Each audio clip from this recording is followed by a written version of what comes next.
that Roman centurion proclaims that Jesus is truly the Son of God. And so to link several things together, that's a powerful verse for us to keep in mind. So going through into lesson 5, like I said, is starting in chapter 6. And so the first question that we have to get through is, what do the people of Nazareth attribute to Jesus in verse 2?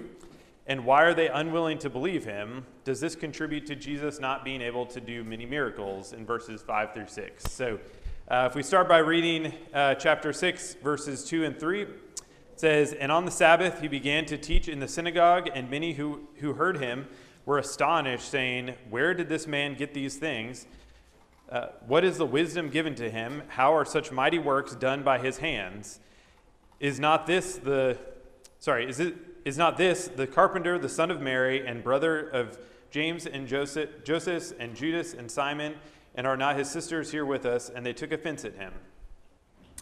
So at least in the first question here, we read verses 2 and 3, but so what do the people of Nazareth attribute to Jesus? And why were they unwilling to believe him? Yeah, I don't even know who said that. I just heard the sound over here. Okay, Sarah. So wisdom and mighty works. Yeah, so he had the power to do those things. What else? Did anybody have anything different in there? Well, they didn't believe because they couldn't see the forest for the trees. They just saw him. Hey, this is this son of Joseph. Yep. And his brothers are here. They just remember him growing up, and so they couldn't really see him as Messiah. Yeah, so this is just another, this is probably the, I don't even know how many at this point, fourth or fifth interaction where people have some acknowledgement that Jesus is either teaching with authority, or he has uncommon wisdom, or he's obviously able to do these miraculous things, but people are unwilling to make the jump or make the leap in their belief that he's the Messiah, or that he's certainly the Son of God. And so we've seen different things, whether it was, he's a prophet, so he can do some of the things that maybe they'd read about Old Testament prophets being able to do, or a few weeks ago, we saw that the Pharisees attributed to him actually working for the devil, or being Satan himself, by what he could cast out. And so this is just another example of they're trying to figure out who he is, but all the while they are acknowledging, well, we know he has wisdom and he has power to do these things, but we can't really say why that's the case. And so they're, like Bart said, these are the people that he grew up with, so it mentions his family, but most think that this is probably,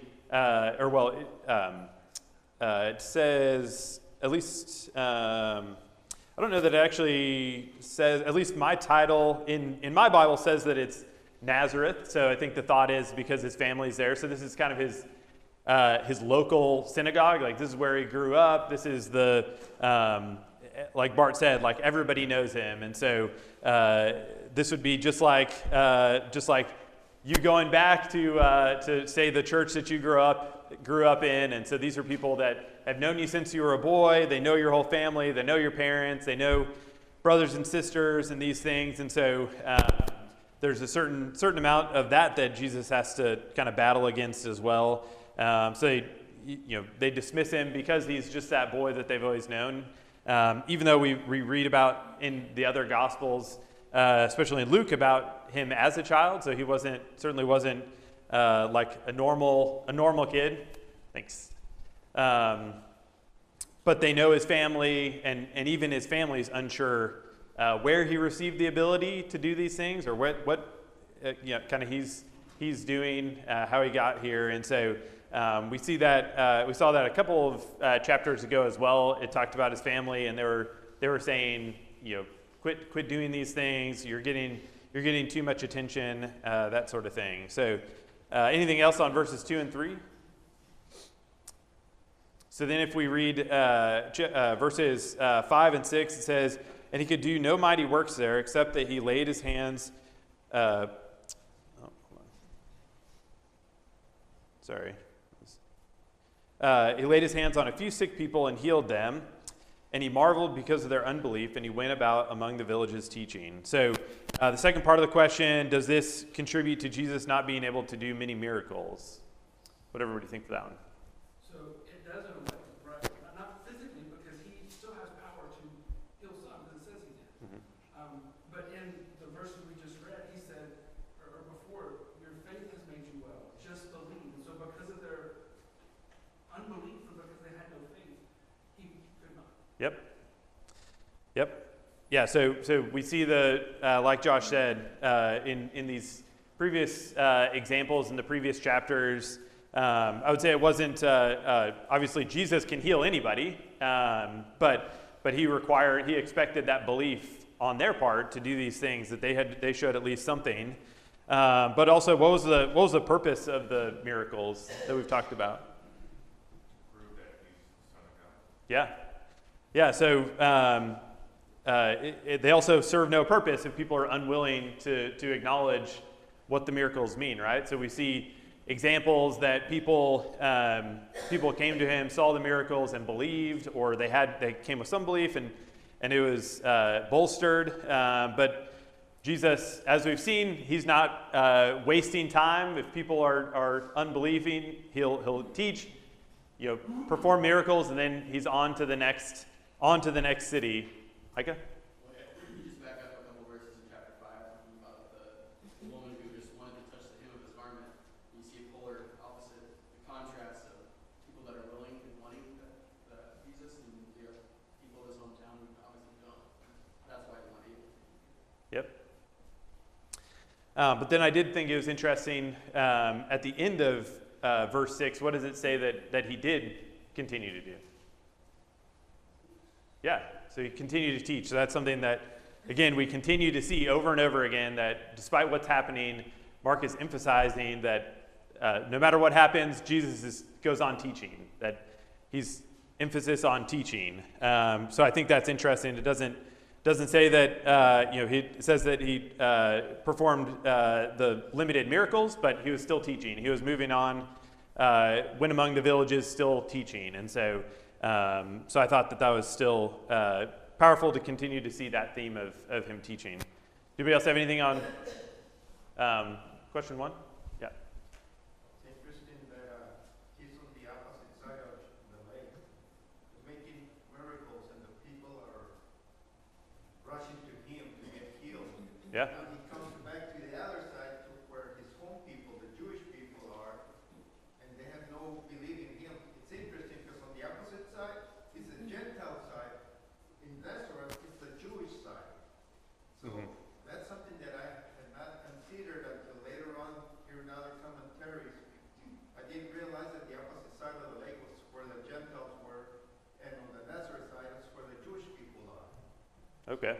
Yeah, I hadn't seen that. So yeah, that's interesting that how we certainly see varied responses from people throughout him going around the Sea of Galilee, and for whatever reason, they have to believe in him, and we see that some groups were more willing than others, which I think is for us too, right? That there's people that we'll encounter, going back to the parable of the sower, that there's people that are just more receptive to it, and the people in Nazareth were definitely not willing to accept. So, yeah. All right, so question 2, what commands were given during the limited commission in verses 7 through 13, and what do you think the disciples learned from this? So the question calls this section the limited commission. So that's versus the Great Commission at the end of the gospel, where Jesus tells the disciples to go out and preach to all people. And so this is in reference to in Matthew, it references that they're going out to the Jews. So that's why that's where the term limited commission comes from. If anybody was curious about that. So what commands were given to the apostles here. Take nothing with you, pretty much. Yep. Yeah, so take no bread, don't take a bag, money. What else? Robert? I just wanted to go back just a little bit, where you talk about, in his land, some, they didn't believe, and then on the other shore, they did, which is pretty true. And so, in Christ, he didn't dwell on those who didn't want to hear. He went on and kept teaching. And I think that's a good thing for us. Don't try to beat that horse to death, I guess, you know what I mean? But eventually, they did come to Mhm. believe. And that's a part of God's word. Yep. That it goes forth and then comes back forth. So it goes out, and so we plant that seed.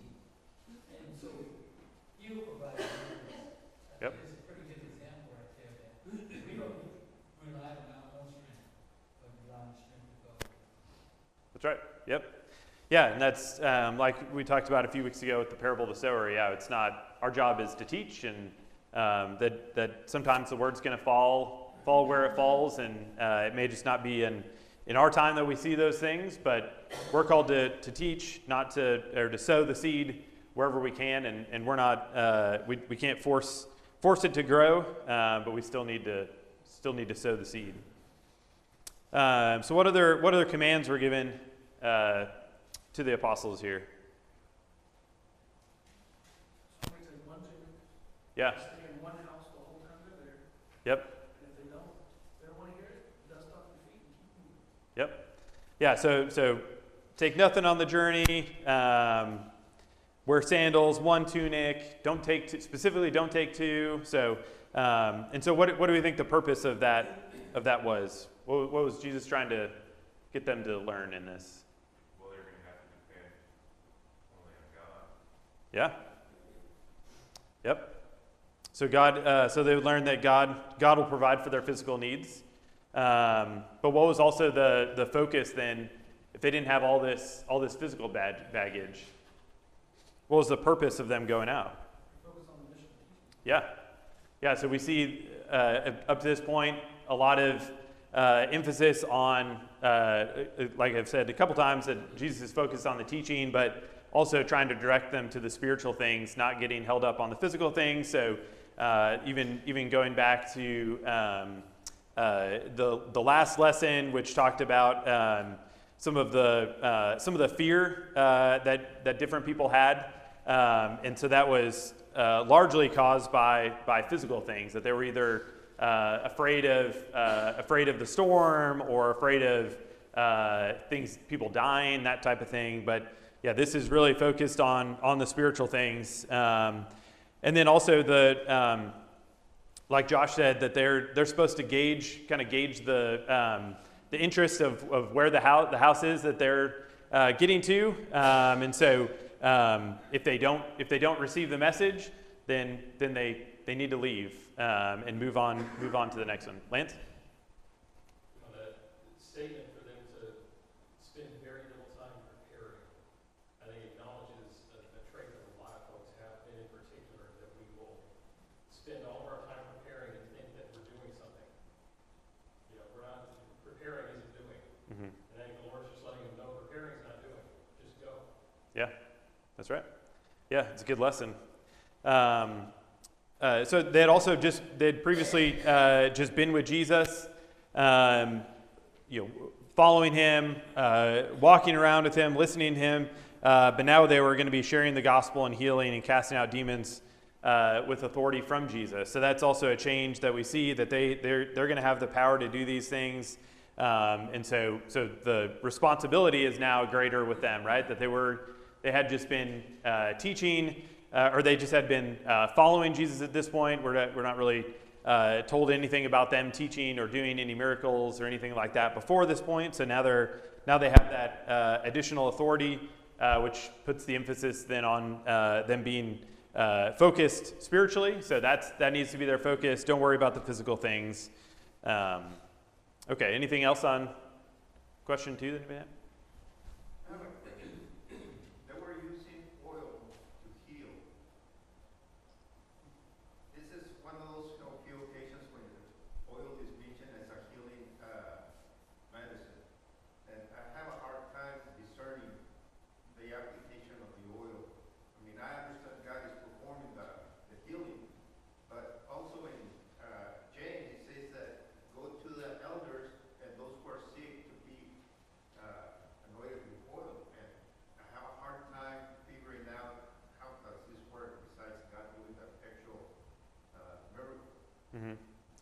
Yeah, I haven't studied that to in depth to know, but like that's how I've always read it. Is that it's not sure why some things why it mentions the oil specifically, but we know that God is the one that's providing the healing. But then also, there's other in the other Gospels it talks about certain unclean spirits requiring certain things with the prayer and fasting. And so maybe there's just maybe that plays into it too, that there was certain for whatever reason maybe there was a certain process or something. But yeah, I don't know what the why it's specifically called out in that way.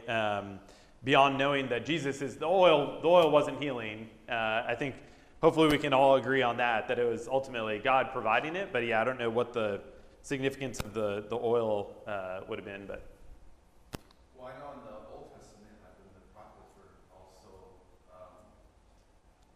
anointed, or like King David or whatever, it was a symbol that they were appointed by God with the oil to some extent also.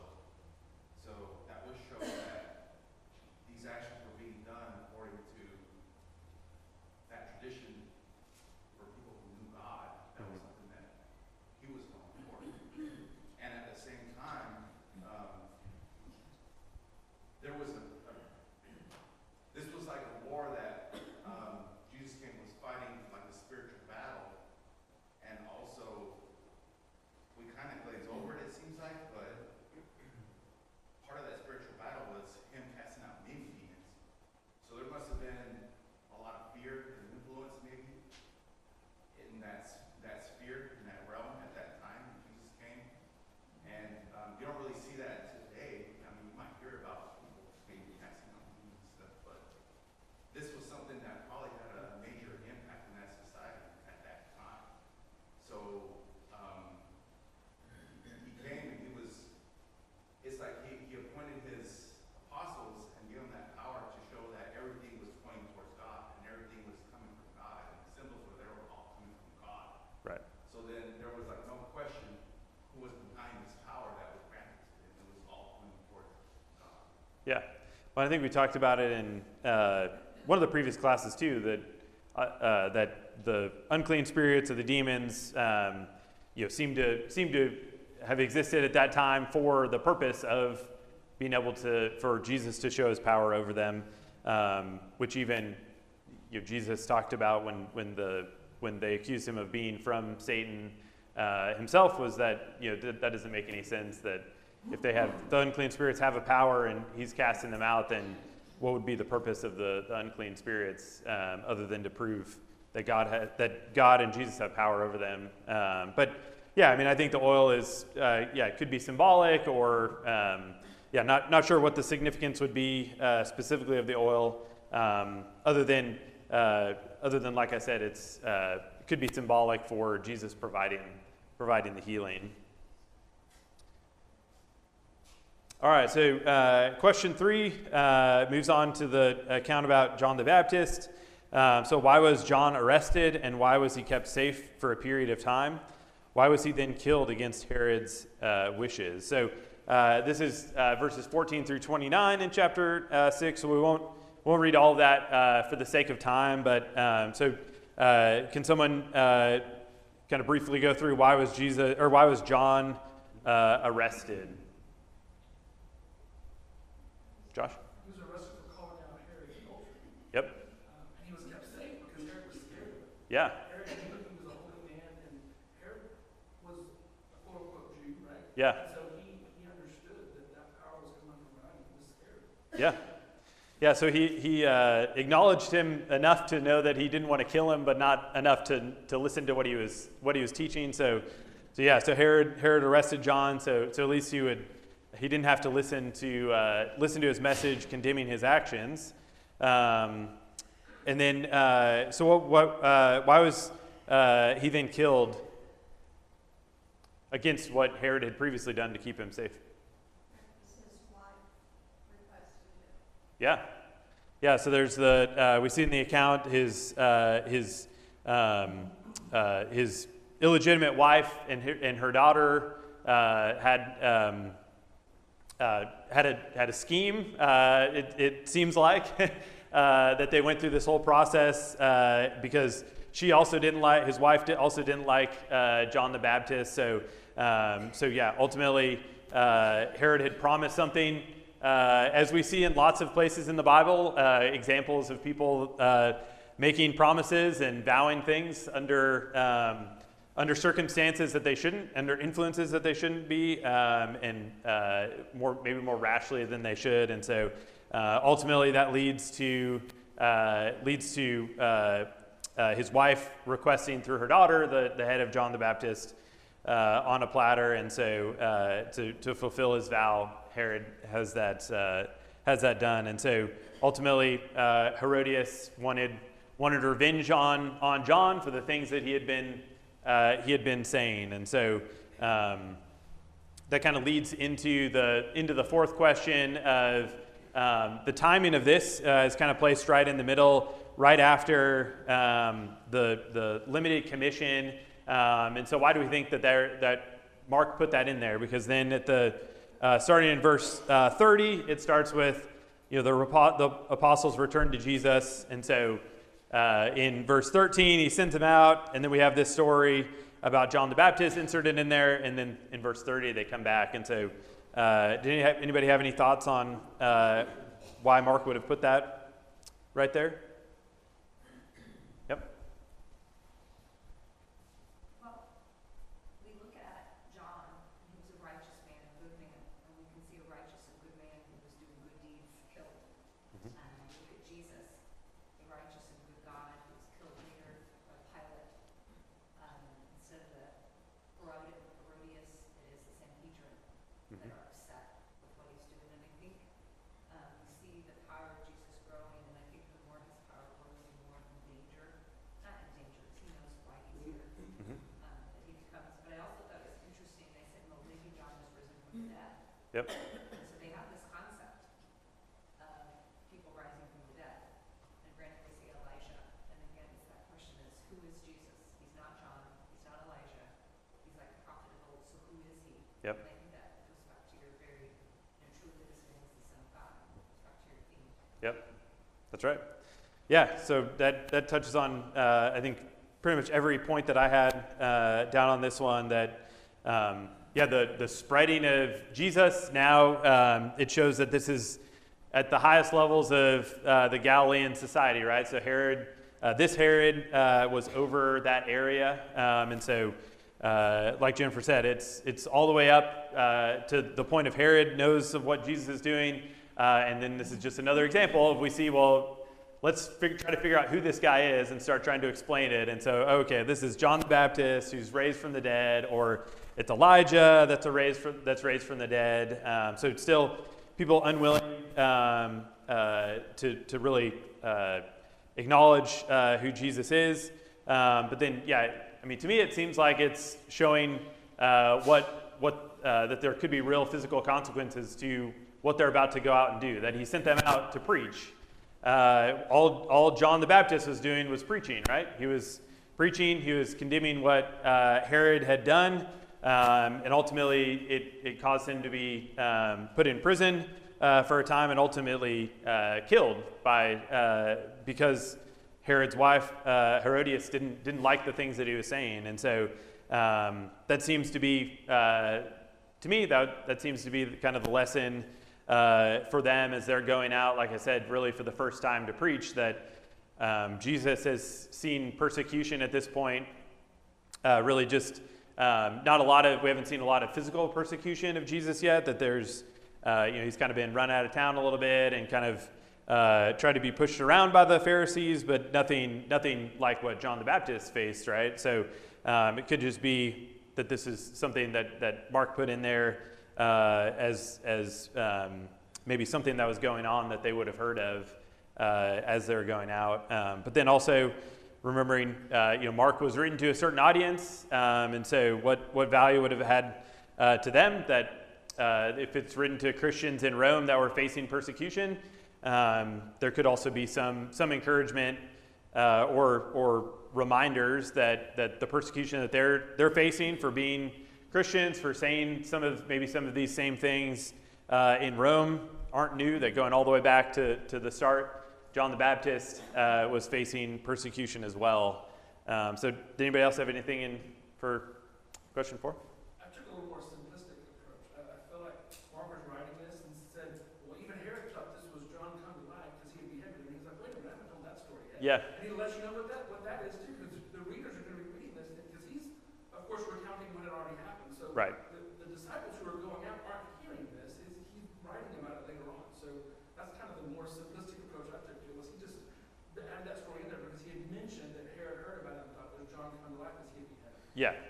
Right. Well, yeah, and that's kind of along. I guess I read it too on like as far as like the timeline goes. Wondering if he was actually beheaded sometime around there, because it says obviously the disciples or that John's disciples knew of it and they came and buried him. So this wasn't done in secret. People knew about it, and so if that is where it fell in the timeline. But then also that's true for the audience that it's written to. That some people may have been aware of what happened to John the Baptist, but although Mark doesn't usually go into a lot of background on things, this is maybe just one of those places that he went into a little bit more background for the audience to know what happened to John the Baptist, as opposed to just saying that he was killed. So. There was in John, where John's disciples asked John the Baptist's disciples were telling about Jesus baptizing people. Jesus' disciples baptized. They have Jesus preaching, and John said, "Well, it is time for him to increase and me to decrease." Mm-hmm. And so John ultimately died. Yeah. Kind of proved that. Yep. Sure. Prophecy. Yep. All right, so question 5, what was Jesus' response to seeing the people like sheep without a shepherd? So this comes from verse 34, so we'll start reading in verse 30. It says, the apostles returned to Jesus and told him all that they had done and taught. And he said to them, come away by yourselves to a desolate place and rest a while, for many were coming and going, and they had no leisure even to eat, and they went away in the boat to a desolate place by themselves. Now many saw them going and recognized them, and they ran there on foot from all the towns and got there ahead of them. When he went ashore, he saw a great crowd, and he had compassion on them because they were like sheep without a shepherd, and he began to teach them many things. So what do we think about Jesus' response to seeing the people?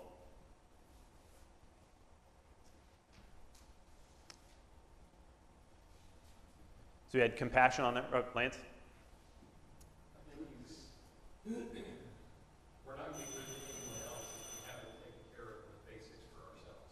I mean, if you let your own self go to the point that you're not functioning and you're not giving to others, you're not giving to them, right? So Yeah. there is a degree to which we have to look after if we're not looking after the fundamentals of our own health and our own mental health as well, because they've just buried somebody very dear to them. I take a lot of comfort in what Jesus says in verse 31, come away by yourselves to a desolate place and rest for a while. Yeah. We have to be there for each other. If we're in a circumstance where every waking minute is caring for somebody else's needs, and we have had that situation on occasion, we've got it now with certain families, then being there for each other is one of the reasons we congregate, because those folks might be great. Yeah. Right? So I do think there's some lessons we can draw from just what Jesus says here, that occasionally resting in the Word. Yeah. Yeah, it's a good point. That kind of what we saw in his message to them when he sent them out, like we said, was really a lack of emphasis on the physical things. But yeah, it's passages like this that we see Jesus' humanity, right? That he required time alone, or he required time to rest in these things. That he wasn't just robot God on earth, just going 24/7. That he was a human and he had the same needs and so yeah, that's a good point of even emphasizing that with the apostles, and they would have seen that example as well. But yeah, they need to recharge as well. And so his compassion on the people when they came, I did think that his response is right in line with what we've been seeing, right? That his response to them at the end of verse 34, and he began to teach them many things, right? So we continue to see that the people that when he looked at them, he saw them in need spiritually, even though most likely they were coming in their minds in need of something physical, right? Either healing or like we see in this story that they were hungry and those things. But Jesus' immediate response was to give them the spiritual teaching that he's been giving throughout. And so that's sort of in contrast to just a couple of verses later. Then the apostles bring up to Jesus, hey, there's all these people and they're probably hungry. So what are we supposed to do, right? Maybe it's time to stop teaching. They might be hungry. So the apostles were kind of going back to the physical needs with the people.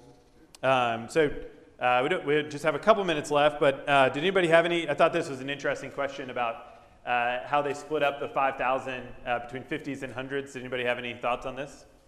Well, I was considering how most of us, it's our natural reaction to seek God's help when we're in need, even though we don't really do His will. So He has compassion on us, even many times we fail to do His will. Yeah. He still blesses us. True. Yep. You know, it says there in 35, it says, and when it grew late, the disciples came to him and said, this is a desolate place, and the hour is now late. And you can kind of see that they're not in any place of convenience, like this massive amounts of people. Mm-hmm. So what they were there for initially is they wanted to hear the word. They wanted to be spiritually fed. But while being spiritually fed, you know, they did not leave. They Yeah. stayed there, and over time, well, you know, natural things occur. So you can kind of see this initial draw for the spiritual hunger that the people do have. And then, of course, kind of like us, we'll have a spiritual hunger, and then we'll have a physical hunger. And so you can kind of see that there was nothing convenient about any of this, but they were there. Yeah. Well, yeah, they ran to the other side of the lake to get there, and I would say that we've seen a mix of people that are interested in the spiritual and interested in the physical. So I don't know if all of them were there for the spiritual, but there was definitely some motivation on the physical side. It seemed like with in this particular passage, it doesn't refer to people bringing like the sick and things like that, but yeah, I mean to stay there, they were definitely still consuming some of the spiritual for sure. And the food doesn't come till later. That's right. Yeah. Yep. So, Josh. To answer your question, I think it seems more logistical that they're in the 100s. It's easier for the disciples to walk from the street because it was all one big massive car. Yeah. And then they counted and they said 5,000 men. So it's easier to count if you've got groups of like 100, 200, 300, 400. Yeah. Versus 1, 2, 3, 4, 5. I don't know. Yeah. I thought I've never thought of it before.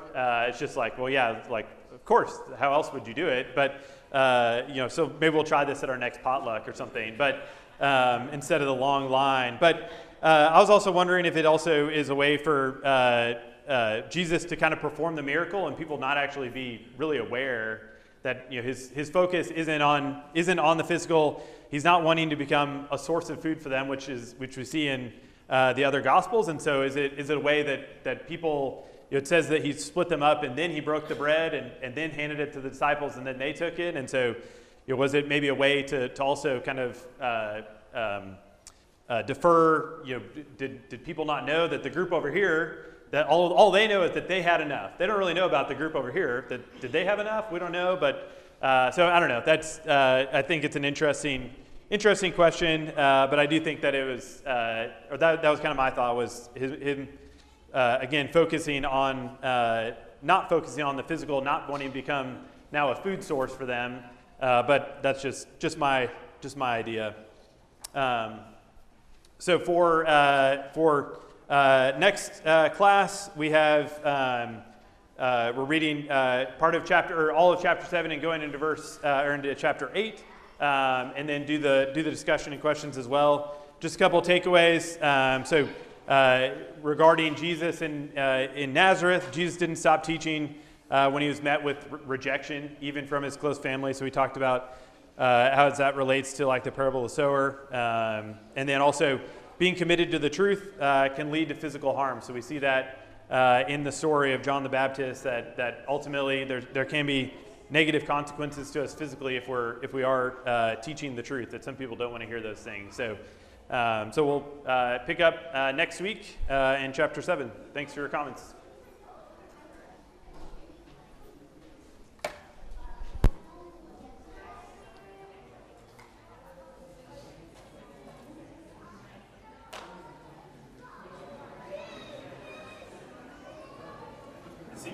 Thanks. Seemed to work fine. So.